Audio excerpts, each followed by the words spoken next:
Hello everyone. అమరావతిని కేంద్రంగా అంటే గెజిట్గా ఉంచే విధంగా కొన్ని నిర్ణయాలు తీసుకున్నట్టు తెలుస్తుంది. సో దాని గురించి ఒకసారి తెలుసుకుందాం. ప్రస్తుతం జర్నలిస్ట్ జగదేవ్ ఉన్న స్టూడియోలో వెల్కమ్ చెప్దాం. Hello sir. Hi Zakir. Sir ఇప్పుడు ఏంటి సార్ దీనికి సంబంధం ఏంటి? యాక్చువల్గా అమరావతి రాజధానిగానే ఒక గెజిట్ రూపొందించాలని అమరావతి రీజన్లో ఉండే రైతుల యొక్క డిమాండ్. ఈ డిమాండ్ ఎందుకు వచ్చింది? 2014లో బైఫరికేట్ అయ్యాక అప్పటి ముఖ్యమంత్రి చంద్రబాబు నాయుడు గారు, బాబు ఇది ఎప్పుడు నిర్మించని ఒక అద్భుతమైన నగరం నిర్మించుకుందాం, ఎందుకంటే రాష్ట్రానికి ఒక ముఖ విషయ సూచిక, ఒక ఫేస్ ఆఫ్ ది స్టేట్ అన్నట్టుగా ఒక క్యాపిటల్ నిర్మించాలి, కాబట్టి దానికి కొన్ని వేల ఎకరాలు అవసరం అవుతాయి. అది కూడా అందరికీ, అటు రాయలసీమకి, అటు దక్షిణ కోస్తాకి, ఉత్తర కోస్తాకి సెంటర్లో ఉండేలాగా విజయవాడకి, అదే కృష్ణాకి, గుంటూరు మధ్యలో ఈ అమరావతిని పెట్టుకుందామని అన్నారు.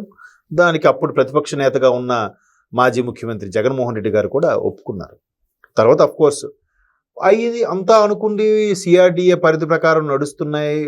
సెక్రటేరియట్ కట్టారు, నిర్మించారు, అసెంబ్లీ నిర్మించారు, హైకోర్టు నిర్మించారు, తర్వాత ప్రజావేదిక ఒకటి నిర్మించారు. జగన్మోహన్ రెడ్డి గారు ఎప్పుడైతే మహానుభావుడు ముఖ్యమంత్రి అయ్యాడో కావాలని ప్రజావేదిక కూల్చేసి, చంద్రబాబు నాయుడు చెప్పింది ఏది ఉండకూడదు, ఇది క్యాపిటల్ కాదు, వైజాగ్ క్యాపిటల్ అన్నాడు. ఇప్పుడు వైజాగ్ ఏం పెట్టాడా? కర్నూలు క్యాపిటల్ అన్నారు, కర్నూలులో ఏం పెట్టారా?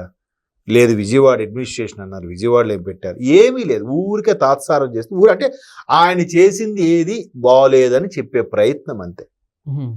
సో అలా చేసినప్పుడు ఇది రాజధాని కాదు, ఏదైతే రాజధానికి అవుతుందనుకోని రైతులు భూములు ఇచ్చారో కొన్ని ఒప్పందాల ప్రకారం అవన్నీ తిరిగి ఇవ్వట్లేదు, అలాగనే ఆ క్యాపిటల్గా చేయట్లేదు. సో వాళ్ళు గత 5 ఏళ్ళు అటు తిరుపతి నుండి ఇటు ఇచ్చాపురం వరకు, ఒరిస్సా బార్డర్ వరకు కూడా ర్యాలీగా తిరుగుతూ ధర్నాలు చేస్తూ ఒక్కొక్కరు తిరుమల వెంకన్నకి తలనీలాలు సమర్పిస్తూ మొక్కులు మొక్కుకొని ఎంత తాపత్రయపడ్డారు. సో దాని రిజల్ట్ కనపడింది. మొన్న 24లో జగన్మోహన్ రెడ్డి గారు ఎంత మెజార్టీతో గెలిచారు. ఇప్పుడు మరలా చంద్రబాబు నాయుడు గారు ముఖ్యమంత్రి అయిన తర్వాత రైతులందరూ ఆనందించారు, సంతోషించారు, అమరావతి రాజధాని డిసైడ్ చేశారు. అయితే మరలా ఎవడైనా తలతిక్కోడు వచ్చి పొరపాటున కర్మకాలి ఎవడైనా డెసిషన్ మార్చుకునే పరిస్థితి వచ్చే క్రమంలో మాకు ఇది దీని మీద ఒక గెజిట్ పాస్ చేయండి, దీన్ని అమరావతి రాజధాని ఆంధ్రప్రదేశ్కి అని పార్లమెంట్లో ఒక చట్టం చేయండి అనేది రైతుల డిమాండ్. ఇప్పుడు ఈ సిఆర్డిఏ పరిధికి సంబంధించిన ఎవరైతే కేంద్ర కమిషనర్ ఉంటాడో ఆయన దగ్గరికి వెళ్ళి రైతులు విన్నవించుకుంటే ఇది ఖచ్చితంగా ఆల్రెడీ ముఖ్యమంత్రి చంద్రబాబు నాయుడు గారు ప్రధానమంత్రి దృష్టికి తీసుకెళ్లారు. ప్రధానమంత్రి కూడా రేపు రాబోయే శీతాకాల సమావేశాల్లో దీన్ని పార్లమెంట్లో ప్రవేశపెట్టి దీన్ని ఒక చట్టం చేసే ఆలోచనలో ఉన్నారన్నట్టుగా కమిషనర్ సమాధానం ఇచ్చారు. కమిషనర్ వరకు ఇన్ఫర్మేషన్ ఎలాగెళ్ళింది?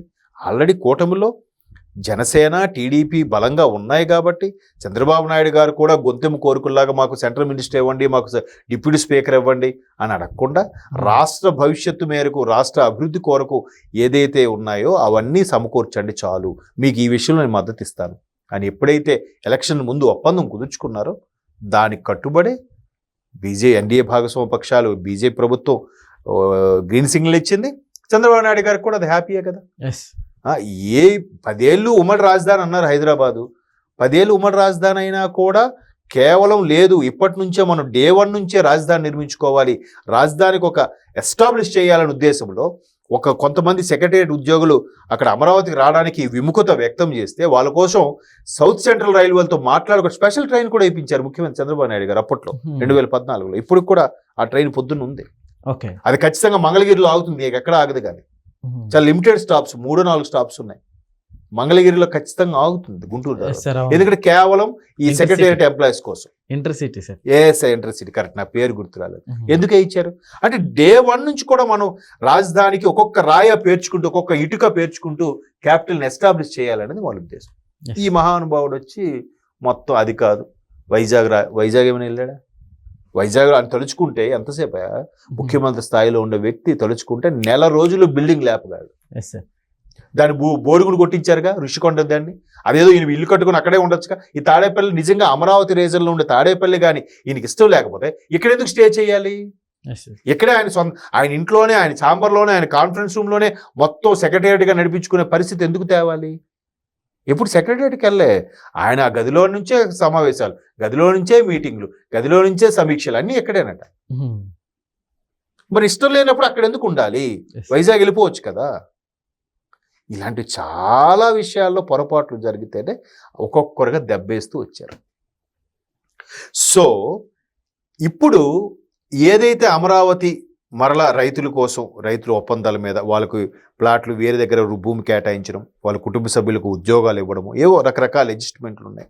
ఆ అడ్జస్ట్మెంట్లు central region development authority, capital region development authority ఏదో CRDAకి సంబంధించి ఏదైతే ఒప్పందాలు ఉన్నాయో అవన్నీ కూడా క్లారిఫై చేస్తామని కమిషనర్ మాట ఇచ్చారు. మరోవైపు ఎన్డీఏ భాగస్వామ్య పక్షాలతో కూడిన బీజేపీ ప్రభుత్వం కూడా ఏం చెప్తుందంటే, ఎప్పుడైతే కూటమిలోకి వచ్చిన తర్వాత ఇమీడియట్గా 15,000 కోట్లు వరల్డ్ బ్యాంక్ నుంచి శాంక్షన్ చేయించింది. ఓకే, దానికి ఎలా అన్నారు, లేదు ఒక 20% మేము కడతాం, మిగతా 80% మీరు కట్టుకోవాలి రాష్ట్ర ప్రభుత్వం అన్నారు. సరిగ్గా వారం రోజుల తర్వాత పార్లమెంట్లో కూడా అనౌన్స్ చేశారు, ఆ 20% కాదు మొత్తం 100% కేంద్ర ప్రభుత్వమే భరిస్తుంది అని 15,000 కోట్లు శాంక్షన్ చేశారు. పైపెచ్చు ఒక 4-5 నెలల కిందట ముందుగా 5,000 కోట్లు రిలీజ్ చేశారు CRDA పరిధిలో ముందు డెవలపింగ్ ఏం చేయాలనే దాని మీద. సో ఇట్లాగా ఏదైతే కూటమి ప్రభుత్వం చక్కగా చేసుకెళ్తుంది ఓకే, బట్ దీన్ని ఎవడొచ్చినా కదిపించకుండా మళ్ళీ ఎవడైనా వచ్చి పిచ్చి పిచ్చి ఆలోచనలు చేసి మనసు మార్చుకొని లేదు ఇది కేవలం administrative capital, judiciary capital Kurnool, లేదంటే వేరే లెజిస్లేటివ్ క్యాపిటల్ మళ్ళీ వైజాగ్ అని ఎవడైనా తలతిక్కగా అంటాడేమో, లేదు ఈ 3 కాదు ఒంగోలులో పెడతాను అంటాడేమో. ఎందుకంటే ఒంగోలులో అప్పుడు కాంగ్రెస్ ప్రభుత్వం ఉన్నప్పుడు కాంగ్రెస్ సంబంధించిన చాలామంది ప్రముఖులు నాయకులు ఒంగోలు రీజియన్లో చాలా ప్లేసులు కొనుక్కున్నారంట. ఎందుకంటే కాంగ్రెస్ వాళ్ళు మాదే నెక్స్ట్ ప్రభుత్వం, మేము ఇక్కడ భారతదేశానికి చక్రవర్తులు, మేము ఏం చెప్తే అదే అన్న స్థాయిలో స్టేట్ డివైడ్ చేశారు. డివైడ్ చేసిన తర్వాత ఏమైంది, ఇది అందరికీ సెంటర్లో ఒంగోలు ఎక్కువ ప్లేస్ ఉంది, ఒంగోలు దగ్గర పెట్టుకుందాం అని చెప్పి ఆ నాయకులందరూ కూడా ఒంగోలు భూములు కొనేశారంట. తీరా చూస్తే ఇక్కడ పెట్టడం జరిగింది.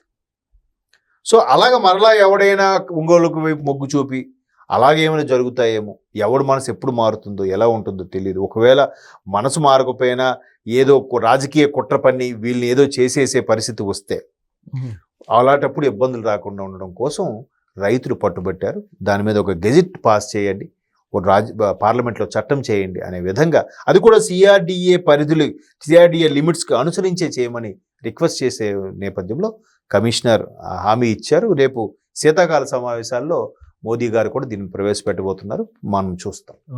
Okay sir, thank you.